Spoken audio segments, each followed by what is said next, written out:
पुणे, महाराष्ट्र का दूसरा सबसे बड़ा शहर, जिसे महाराष्ट्र की सांस्कृतिक राजधानी भी माना जाता है। पुणे में घूमने के लिए बहुत सारी जगहें हैं और आज मैं आपको उनमें से कुछ खास जगहें घुमाऊंगा। तो लगा लो अपने ईयरफोन और आ जाओ हमारे साथ पुणे शहर घूमने। पातालेश्वर गुफा एक ऐसा अद्भुत स्थान है जो एक ही चट्टान को तराशकर बनाया गया है। माना जाता है कि जब पांडव वनवास काट रहे थे तो विश्राम करने के लिए उन्होंने इस मंदिर को कुछ ही घंटों में बनाया था और भगवान पातालेश्वर, जो कि शिव जी का एक नाम है, उन्हें समर्पित किया था। शनिवार वाड़ा एक ऐतिहासिक महल है जो कभी मराठा साम्राज्य की आन बान और शान हुआ करता था, लेकिन आज से करीब 246 साल पहले इस महल में एक ऐसी घटना घटी थी जिसकी गूंज आज भी सुनाई देती है। इस महल को वर्ष 1732 में बाजीराव पेशवा द्वारा बनवाया गया था, जिसको बनवाने में 16,000 रुपये खर्च हुए थे और इसमें करीब 1,000 लोग रहते थे।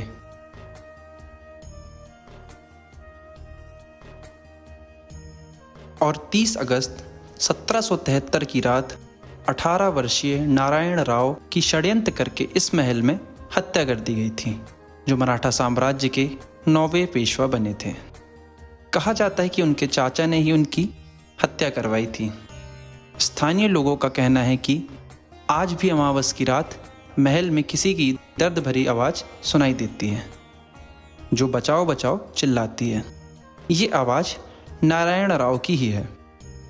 शनिवार वाड़ा से जुड़ा एक और रहस्य है जो आज तक अनसुलझा है। वर्ष 1828 में इस महल में भयंकर आग लगी थी।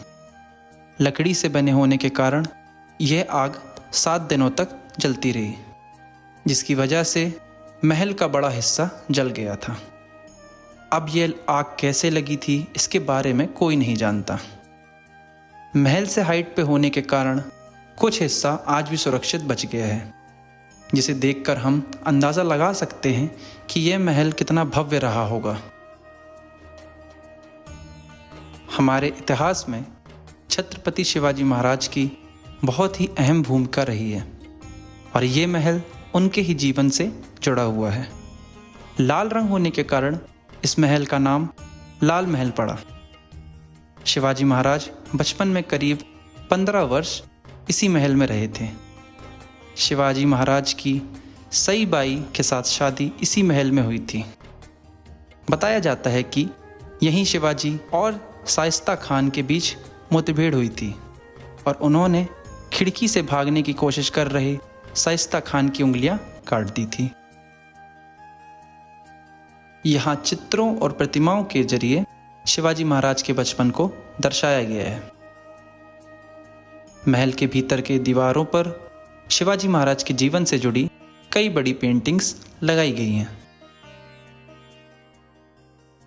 वैसे तो आपने कई गणेश जी के मंदिर देखे होंगे, लेकिन पुणे का ये दगड़ू शेठ मंदिर बहुत ही अलग है।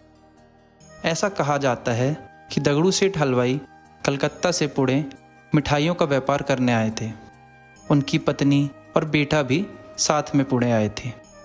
उस दौरान पुणे में प्लेग महामारी फैली हुई थी, जिसमें दगड़ू सेठ हलवाई ने अपने बेटे को खो दिया। बेटे की आत्मा की शांति के लिए दगड़ू सेठ हलवाई ने पंडित से बात की तो उन्होंने भगवान गणेश का मंदिर बनवाने की सलाह दी। पंडित जी की सलाह पर वर्ष 1893 में दगड़ू सेठ हलवाई ने एक भव्य गणपति मंदिर का निर्माण कराया और गणपति प्रतिमा स्थापित कराई और आज इस मंदिर को दगड़ू सेठ हलवाई के नाम से ही जाना जाता है। राजा दिनकर केलकर संग्रहालय में भारत के विभिन्न क्षेत्रों से संबंधित वस्त्र, रसोई के बर्तन, लैंप,